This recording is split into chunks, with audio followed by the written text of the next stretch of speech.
Hey everybody, it's me, Liv. So this is going to be a very quick video. I'm really just setting up a background here. So there is another video where I did a bunch of tags, and I decided I wanted to go ahead and get them into my art journal book. So I'm just really doing a background that I think will go really well. So you see I'm using my Distress Oxides, being pretty heavy on them because I am going to um, use a Imagery of colors here. But I don't know if you can see off to the side the tag that I have. So I'm going to bring in some purples and some blues.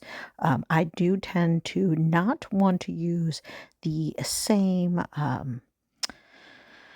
brushes whenever I'm using these because, as you can see, the colors really stick and such.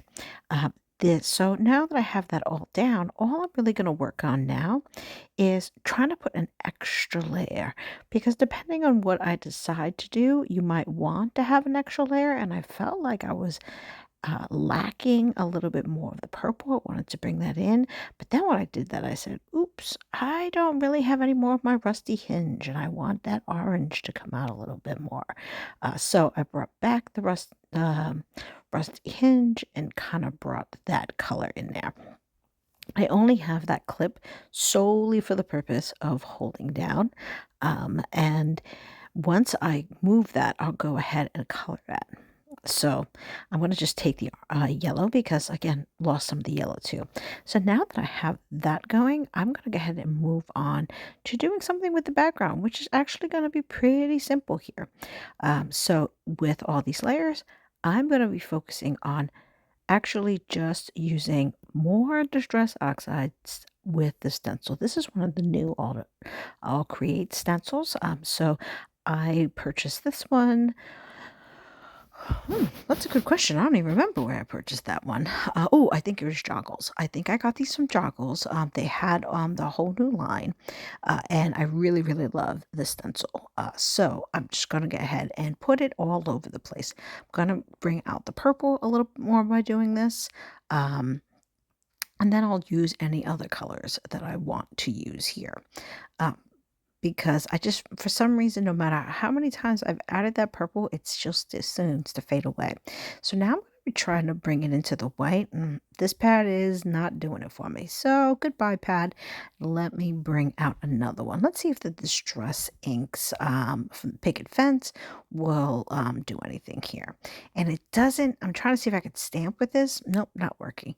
So let's try my third thing. Now this is just plain old gesso. Let's see how that looks and see what I can do here. So really, I am not trying to get a huge amount of the impression here. I'm just going to almost just see if I can get some of the lines to come out and do a very light layer. So now I got some white all over it and it looks messy and you're probably thinking, what the heck was all that about? But you see, I'm going to go and take off any excess and that's perfectly fine if it's messy because that's the whole fun of mixed media. You just make something beautiful out of something that looked like a hot mess at one point. Then I'm going to just kind of get that white on different spots. I'm trying to keep this cardboard piece on top of my other journal page because they're not two of the same pages. Now that's the tag that I'm going to go ahead and place there in the center. But before I did that, I wanted to go ahead and do a little bit more of some stamping.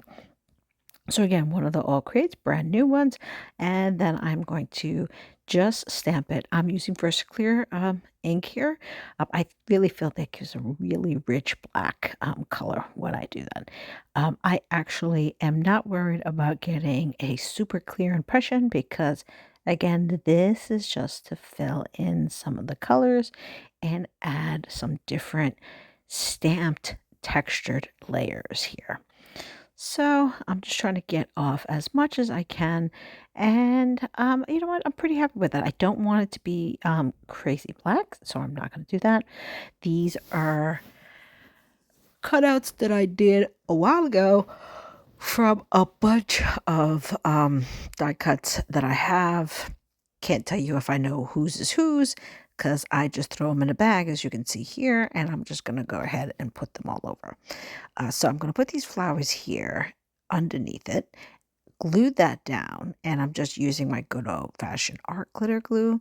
Once I have that down, I will go ahead and then add the other flower, and then this project is nearly done because I don't have to necessarily create the tag or add too many sentiments because they are already there.